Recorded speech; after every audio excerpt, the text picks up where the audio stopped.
Hello and welcome to the podcast. My guest is Justin Miller. He is the founder of Legends of Athletics. It's a sport performance company. And today we talk about fulfilling your potential as a high performer and as an athlete. You're going to love the show. Tune in, check it out. Okay, welcome Justin Miller of Legends of Athletics. How you doing today? I'm all right. How about yourself? Pretty good, pretty good. So we're going to start right off, get into it right away about a question a lot of people ask is what's more important for an athlete? Talent, like natural genetic talent, or burning desire? And I like to use the example of Muggsy Bogues, the 5'3" star who can dunk. All right. So Yeah, a lot of like desire there, right? So right. that's the question. No really easy answer on this, but what are your thoughts on that? Talent or desire when you're working with your athletes? What's more important?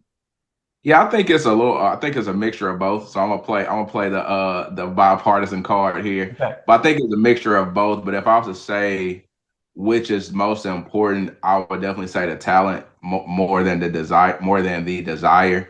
Um, Talent can't be replaced. It can't be overlooked. It can't be, looked past. And so I think whenever an athlete wants to have success and they're looking to make the most of their success, you have to have the natural talent and then the desire to go along with it in order to make that dream a reality. Well, using the example of Muggsy Bogues, to me, Muggsy, and we talked about this a little bit off air, but Muggsy is an example of a freakish athlete.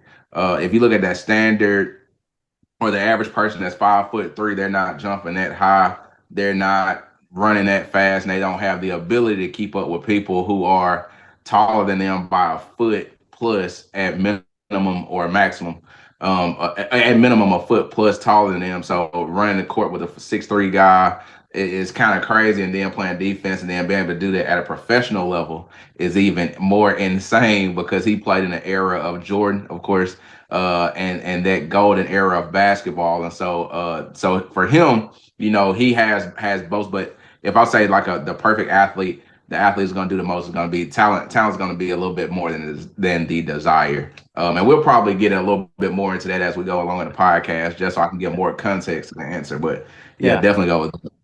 Yeah, I like to fire away with that question because it kind of like it's a difficult question, but some people will answer, yeah, desire Mhm. tops every time. And it's interesting that you say talent because it's like you can't get any more, you can't get any taller, right? You Mhm. can't change the way your muscle fibers are, things like that. Like, Exactly. so yeah, that's interesting. I And generally like to say desire, but I hear what yeah. you're saying too, because it's like if you don't, especially in different sports, like marathon Mhm. running or like bicycle racing, which I did a lot of that. Like the numbers are the numbers, right? But then that's Right. interesting. So next question I have for you, Justin, is in your working with athletes, what is say like one of the most common problems you see? I would say the common problem I see is actually back to that first question. So the problem is, where we in athletics we use a lot of quotes and mantras and things like that, to keep athletes motivated naturally. But sometimes those quotes and mantras lead athletes down the wrong path. So let's say that a kid comes in and he says, "Oh well, Coach Miller, I work hard and I know I'm able to do the things that this kid isn't able to do, but I'm not getting the same looks and offers as kid B."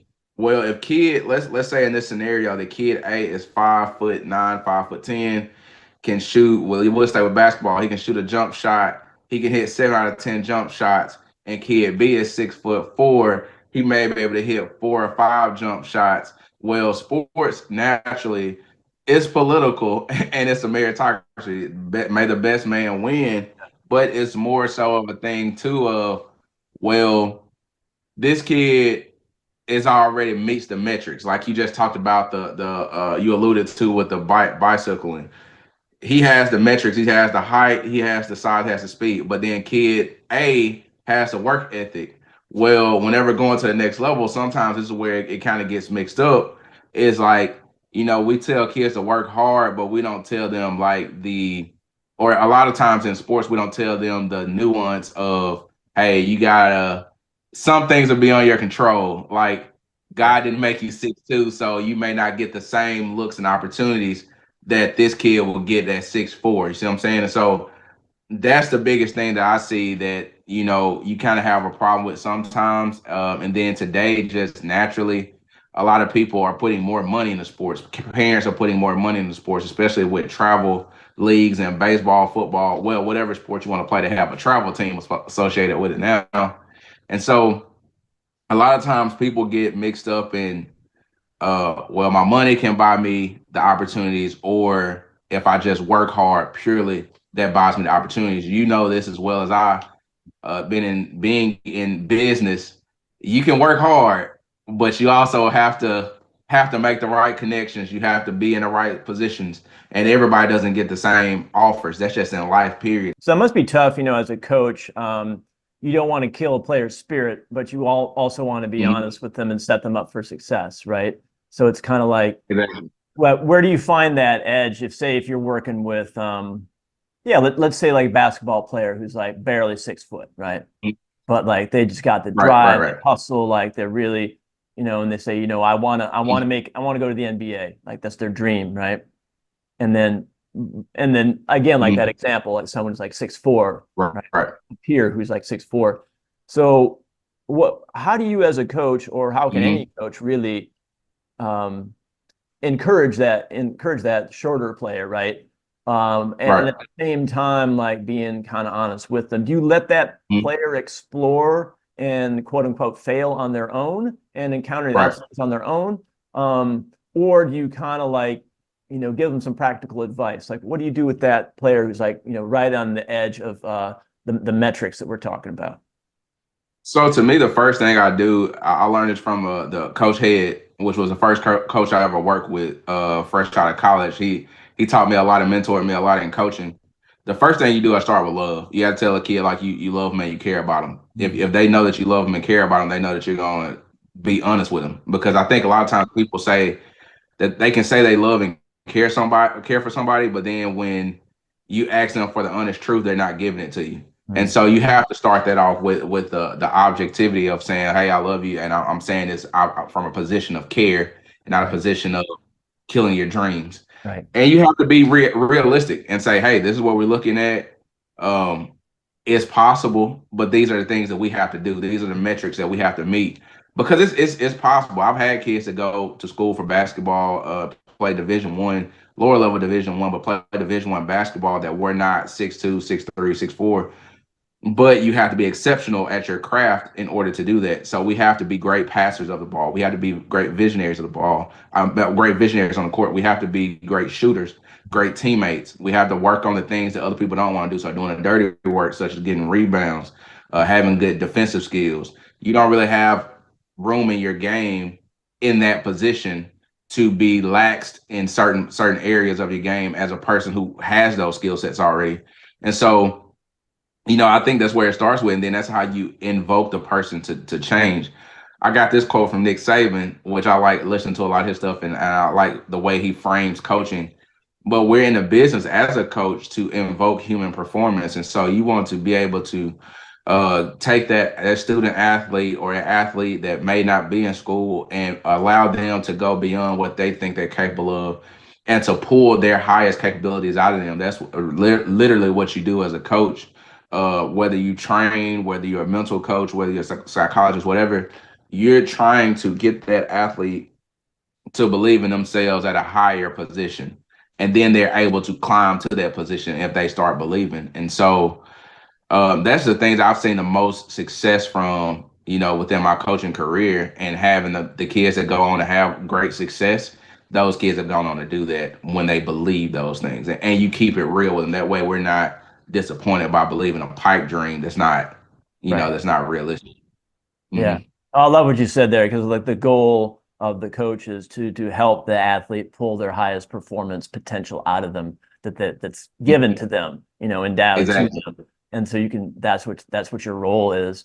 And I like what you said also about like if you love the athlete, you show care and love and respect for the athlete, they're gonna know that, right? They're gonna know that. Right. They're gonna trust you more. And then like you said, you're gonna Mhm. keep it real. So like the kid probably knows in the back of his mind, like, okay, I'm Yeah, 5'10", right? And so you're not yeah, lying to him, you're being honest, but you're doing it with love and care. And again, if your role as a coach is to help that athlete pull their highest potential out of what they have, right? Like right. that's really like if we think about the goal of sports and athletics, and let me know what you think Mhm. about this, is that yes, winning is important. Yes, like the dream of every kid is to, get an NBA, NFL, etc. But like if you give it your best shot and you pull out your full potential that you have, like you can, maybe you don't make it in Mhm. pro sports, but like if you do reach that full potential, isn't that like the goal of athletics, is to have your competition around you, your coach, your inner Right. game, so that you so man, I hit my full potential, no regrets. Like Mhm. for me, Mhm. that's the goal. But what do you think? I think you just hit the nail on the head, and that's what I was going make a point to when you said it. Is that I think a lot of athletes don't feel great when they leave because they never get to that point. And athletics, unlike in business or unlike in the normal working environment, athletics is different because we don't know when it's going to end. You don't know how it's going to end, and you don't know where it's going to end. Yeah. And so every time you step on the floor, the court, the field, whatever, you don't know if this is your first or last time. So every opportunity is your absolute best.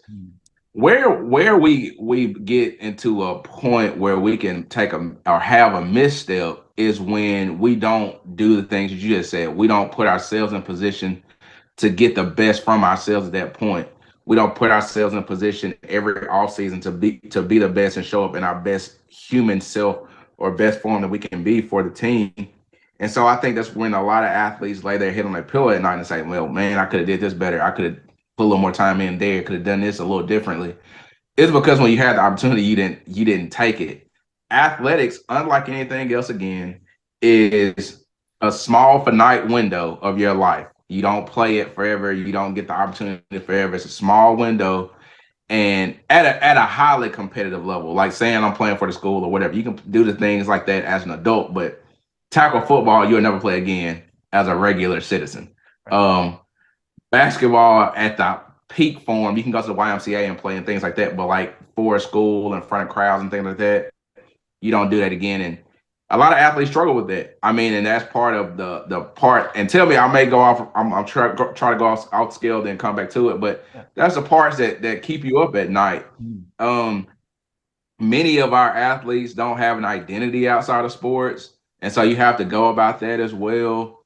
And then even the crowds and the adulation for your athletic skill, um, it's just different. So whenever we get to a point of, you know, athletes not feeling fulfilled, which is what my point was, it's so many factors in that. But I think the biggest thing, after giving those examples, the biggest thing is like just knowing, man, I really didn't give it 100%. Maybe you gave it 70, maybe you gave it 80, but yeah, it's hard to give 100%, and even in business, that's a winners and losers. I mean, can you take the most from yourself every day? And that doesn't look like, for anybody listening to this, it doesn't look like, when I say 100%, I'm not talking about,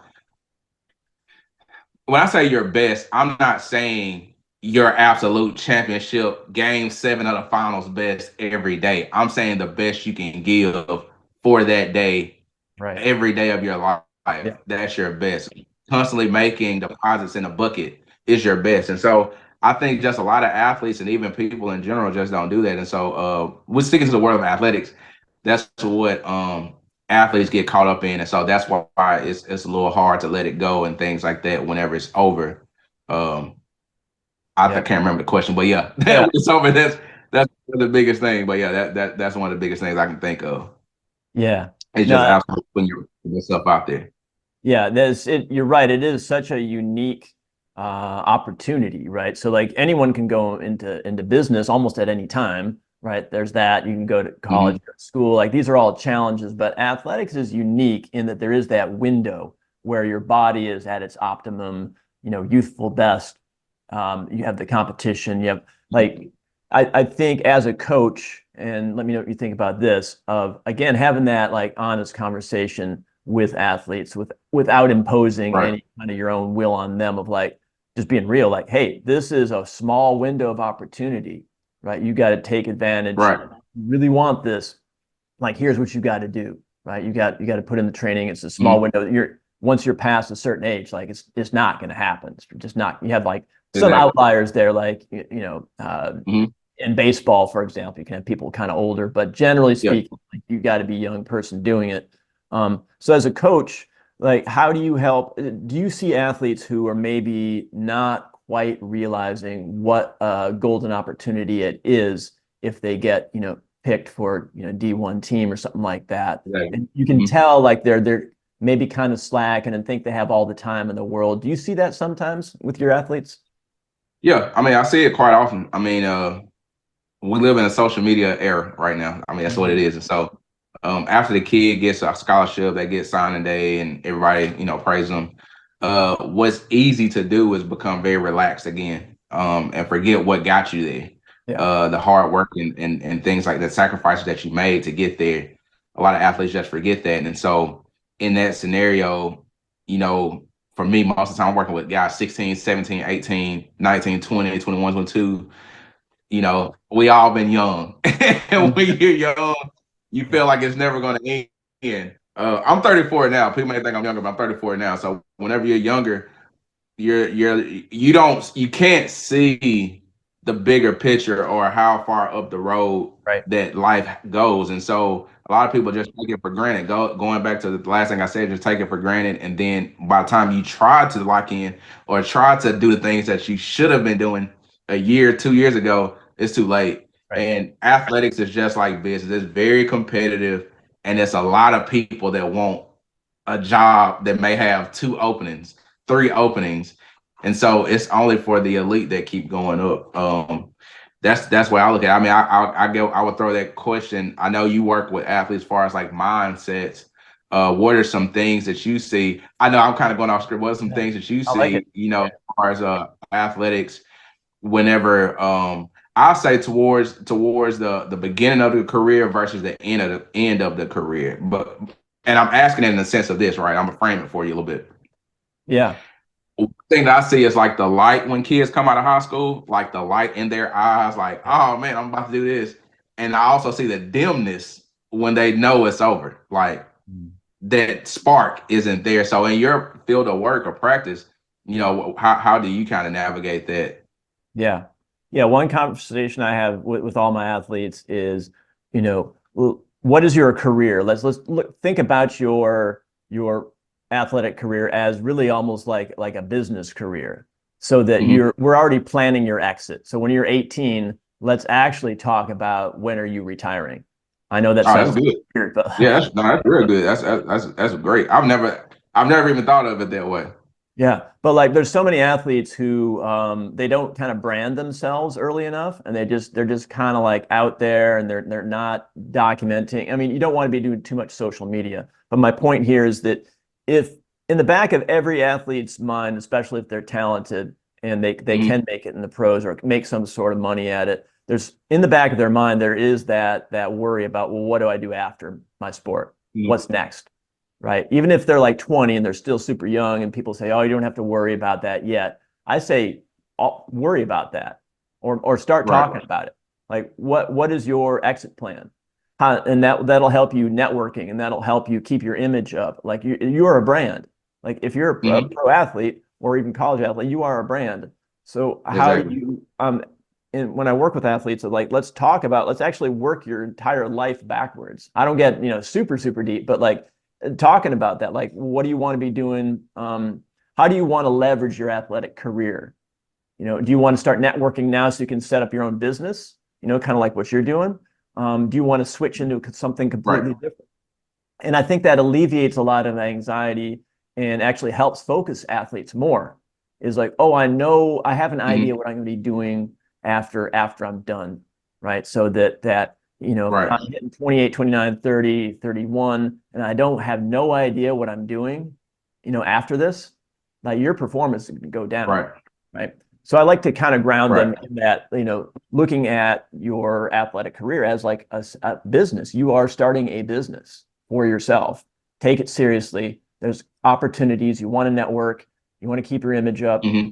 and you want to be thinking about what you're doing afterwards. That helps a lot. That's one of the techniques I use.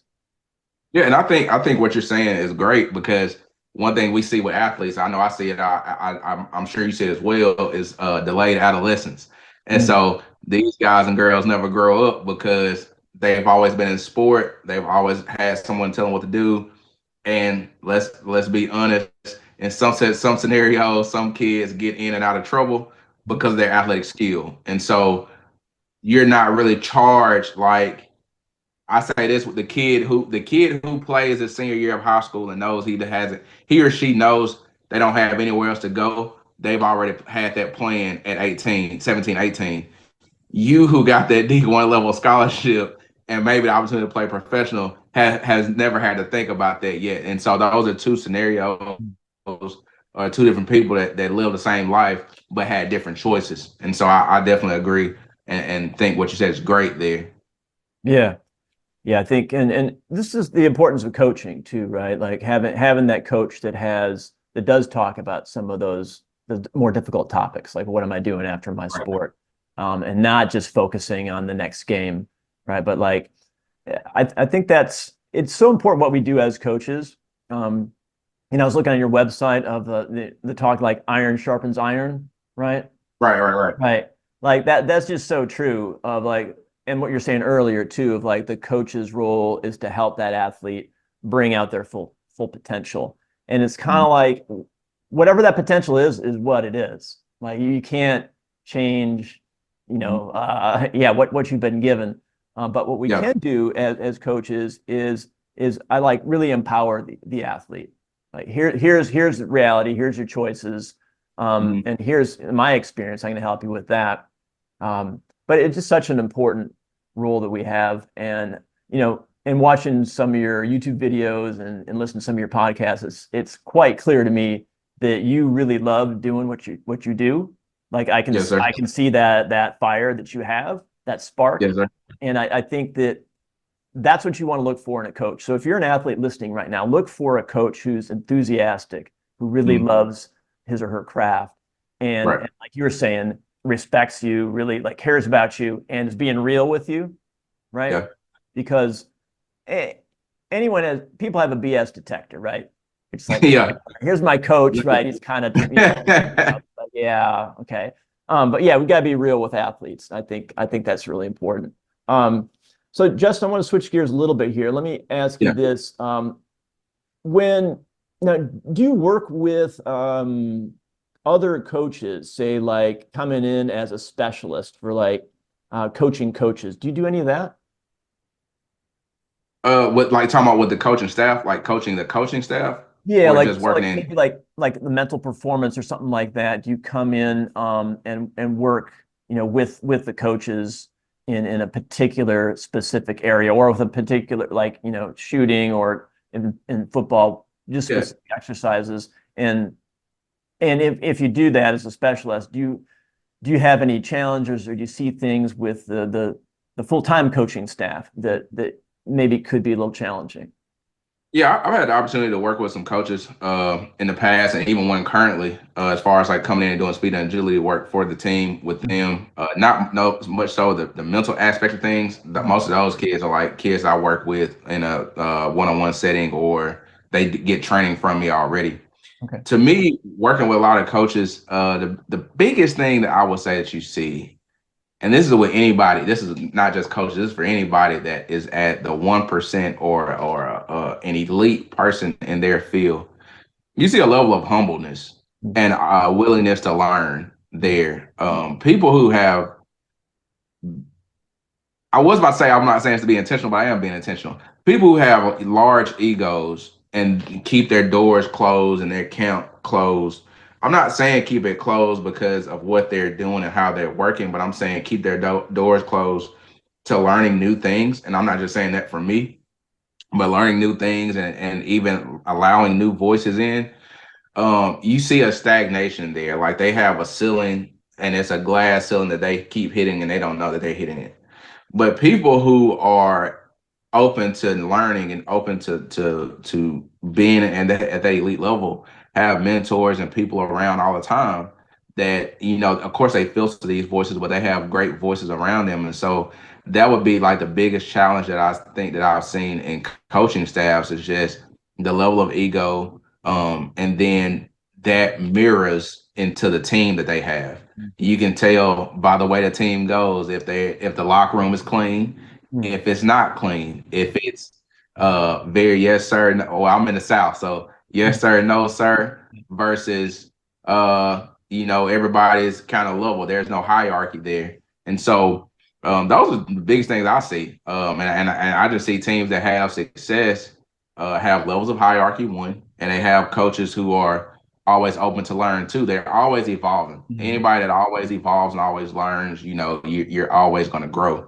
It's just like starting a podcast. You started yours. I have mine.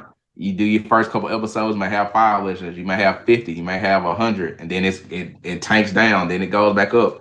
But when you're willing to learn and evolve, you stay relevant. It's the same thing in music. Some of the biggest artists, such as a Michael Jackson, Diana Ross, and the list goes on. Cher, even they're able to evolve over time, and that's what keeps them relevant over time. And so, I say the same thing in coaching. When they ask me about the problems and stuff, it's just evolution. Mhm. Those people have egos that allow them to learn versus none, and that would be the answer. I hope I answered that correctly, but I'm No, no, not sure if I did. I love that answer. That's just so true. It makes me think of Phil Jackson. The Hmm. he was one of the first to bring in like meditation and chanting Exactly. and some of this like kind of weird Right. stuff, right? And it helped. And so you have to have that like that humbleness, like you say. And Hmm. if you're humble, and to define humble doesn't mean that you're like kind of low confidence and aw shucks. It's Hmm. more of like I check my ego. I'm here for I have a role and I have a mission here, and it's not about Hmm. me. And if someone comes in, so like Justin Miller comes in, he's got this new technique. First thing I'm going to do, I want to be open minded. I want to listen. I want to hear what Right. he has to say. And if this can help, even if I don't understand, I want to try it. Like that kind of a mindset with as a head coach Hmm. is it's so important that flexibility in thinking that we call it like the humbleness. So I love what you Hmm. said about that. I'm also like what you said about hierarchy too, because Hmm. there are a lot of coaches who want to be like the buddies, the players' buddies, and Yeah. maybe one of the players is actually kind of more of the coach and has more of a Yeah. authority. Hmm. This is problematic, and that's one thing I do in my coaching as well. And I work with people in business too, and where you see like a lot of dysfunction in an organization and lack of results is when that leadership is not strong enough, right? Hmm. And the hierarchy isn't there. And like a healthy hierarchy where there's Right. respect, mutual respect everywhere, there has to be that hierarchy there. So I love that answer there. The humbleness and Yeah. hierarchy. Yeah, and I think what you said, that's I've talked to coaches today like that have been coaching for 15, 20 years that say, I don't know how to connect to these kids today. And you just said the key word, even with kids to adults to everything, it's a level of respect there. Mhm. And once you both respect each other, you get a lot more done. I'm sure you played sports younger. I know I played sports. I graduated high school in 2008. That's not doesn't seem long ago. That was like 15 years ago, I think, at this point, or almost 15. Yeah. But I tell kids this all the time. I say, y'all are different because, and if y'all don't hear my southern accent, I'm from Mississippi. So if y'all hear a lot of y'alls and all I that love stuff, I'm a southerner. But I say this is like when I was playing sports, it wasn't a lot of, I didn't get to reciprocate in communication. I was the receiver, the coach was the giver. It wasn't give and receive. It wasn't an open line of communication in that way. But these days, you have to have that level of respect because that's how you get them to kind of change and listen to you. And so, I just wanted to add that point of what you were saying, like that hierarchy, even though you can talk to the athlete or you can talk to the person, whatever, they still have to look at you at a level of respect, say, because there's going to be a time of correction, and you don't want to be in a moment where you have to correct somebody, and because you've been so buddy buddy, like you said, now they can't hear it. or they're like, whatever, kind of blow you off. And so, yeah, that I wanted to add that point in there as well. Yeah, What it do you makes it makes you think. what do you see or see? Do you ever see any of that in your practice, like where we're two on the same level, and so when I need to correct you, I can't hear it, or is that something I kind of feel like that's something that's a reality in a way. Yeah, I see that. I see that, especially in more like in youth sports, where you see like the coach is more kind of buddy buddy or is afraid to assert his or her authority, right? And by Mm-hmm. authority, I don't mean like overbearing, disrespectful, but more like, hey, I'm the boss. Like I'm the Right. boss here, right? And I may make bad decision, but it's an executive decision that I'm doing it, right? And I think Exactly. that puts players at ease because there are natural leaders on teams. And so it's almost like a family where like the mom and dad are kind of permissive parents and let like the Exactly. sibling kind of run things or the youngest sibling run things. Like Mhm. that's just a mess, And and it puts a lot of stress on the kids in that family. So similarly, like on an athletic team, everyone has a role, right? You have a Mhm. certain position you play, right? Mhm. You respect other people in their roles, and if you're the head coach, like that is your role, and Right. it puts everyone at ease because like, oh, this is my role. I don't have to worry about coach's authority. Like he's got this. I don't have to feel like Exactly. I need to chime in. Like that is just so important, and it's kind of like old school, but like it just works. If you have Right. kind of more permissive coaching or hey guys, what do you think we should do next for the play? Like no, like not none of that stuff. It's So this going to be helpful, right?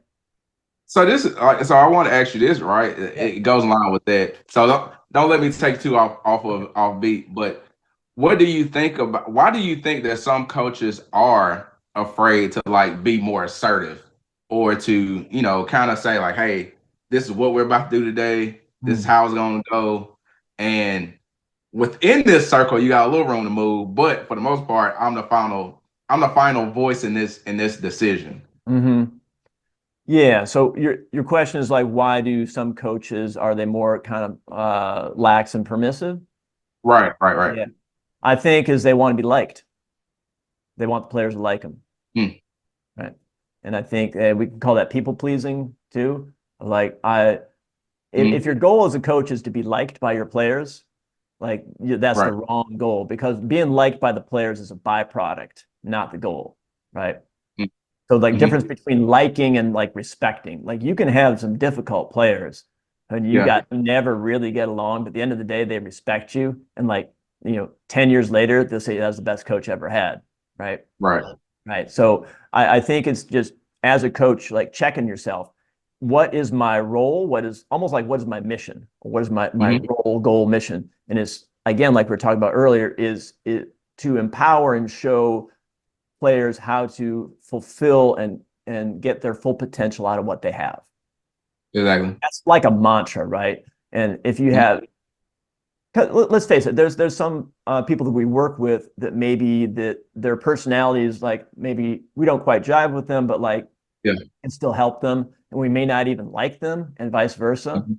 So I think that's the problem with the coach. Is like if you want to be the buddy and you want to be liked, it's like man, you're stepping into a mess there. Yeah. It's got to be mission focused, right? So and this for any young coach listening, I think what you just said was great. Yeah. I guess my next question, follow up question, to that would be in leadership. In leadership, is not being liked a product of, or is the is let me clean it up.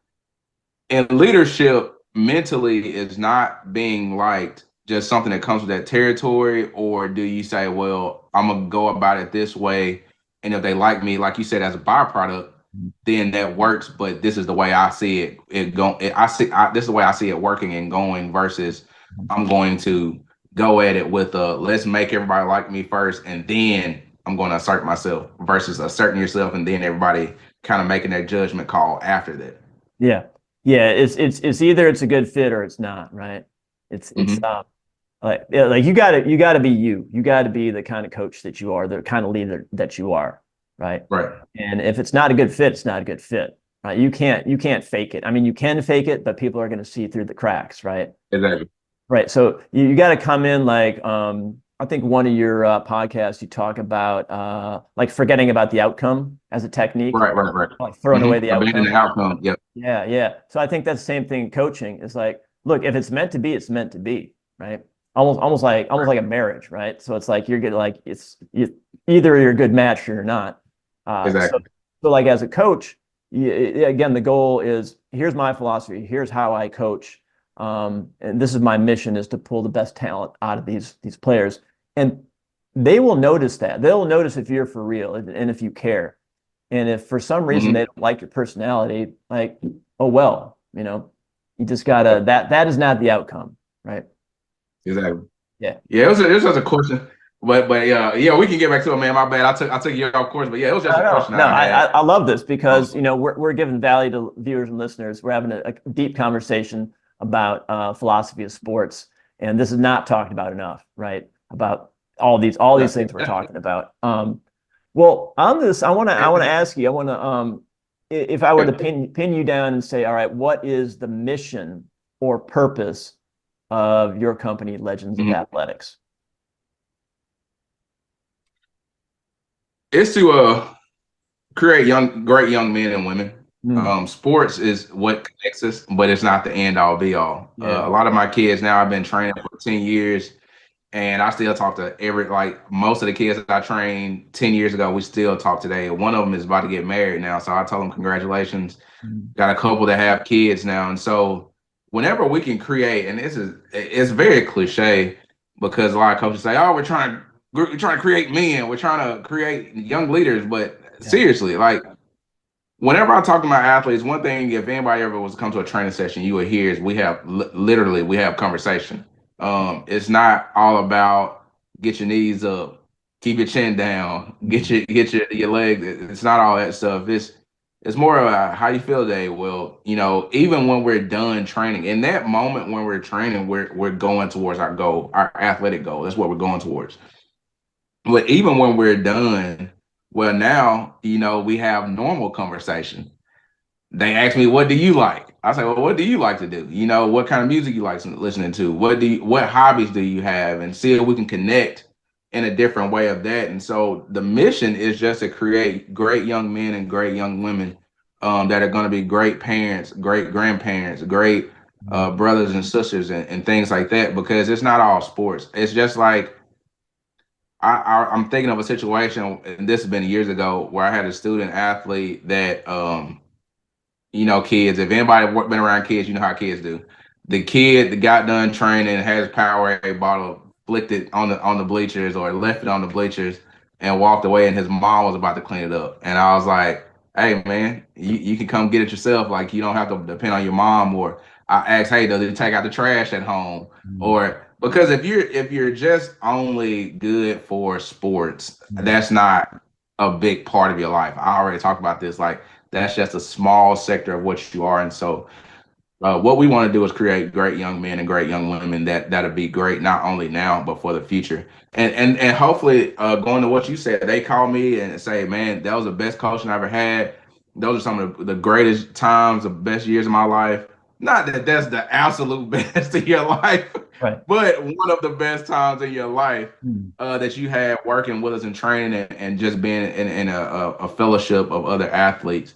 Because what I do, it's not always team with the school, and so you may be surrounded by other athletes, and that comes with and I'm long winded, so you can cut me off at any time, but that comes with people from different demographic backgrounds, financial backgrounds. Some people from single parent homes. Some people don't. Both their parents may be passed away, and so you're in this incubator, and I hate to say this because I promise this. I worked in corporate at one point, y'all. And okay. one phrase I hate is "we're a family," Yeah. but we literally we come like a tribe, like a family, and that comes with just loving each other and working for each other and pushing each other to be our best selves. And the second thing I would say is just living up to the standard. Mm, Whatever standard you have in your life, living up to that mm, consistently and not letting yourself deviate from that would be the second thing. So we want to create great young men and women and have a standard about ourselves that we're a cut above. Man, I love that. That's great. Yeah.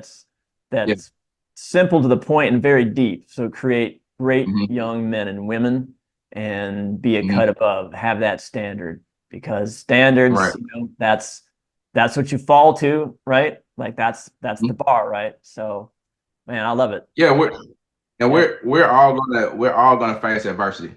And Yeah. whenever you're facing adversity, I got this from Coach Beckham. I interviewed him, or he was on my podcast in December of 2024, 2023. So whenever we're in adverse situations, we fall to the level of our training, Yeah. and what you just said. And so if you don't have any standards about yourself or any wherewithal, when those tests and those life adversities come, you have nothing to fall back on. And so therefore you fall out of life. And Right. so I don't want any of those kids to, I tell them I'm real. I'm like, hey, whenever you get older, like these are things that happen. And so you got to know how to navigate that, enjoy your parents while they're here. We never know. You never know. Enjoy your family members and tell people that you love them if you genuinely care. So yeah. Hmm. Man, I love it. It's a great conversation. It's like athletics is a microcosm of life, right? Because it's like, okay, Yeah. athletics is a small window of opportunity, but life is a small window too, right? So like you Exactly. gotta you look at the opportunities and the opportunities come and Mhm. when you see it, like, don't let Yep. it pass you by and have that minimum standard, which is a cut above and grow up to be great. So Justin Yes, Miller, sir. thank you so much. Love talking with you. I love your vibe. I love the podcast that you're running. It's great, Legends of Athletics. Where can people find out more about your company and your podcast? Yeah, so we're on everything. Just type in Legends of Athletics, whether you're on YouTube, TikTok, Instagram, Facebook. Type in Legends of Athletics. For the podcast, we're on. We do the YouTube as well, but then we also on Apple and Spotify and any other podcasting platform that you can think of. Just type Legends of Athletics. And if you're not on any of those, I always tell people if you got an email Legends of Athletics 19 at gmail.com and let us know if we're doing great or not so great, and we'll try to figure it out somewhere in there. But yeah, All right. Awesome. Well, Justin, thanks again. Everyone out there listening, watching, keep on leveling up.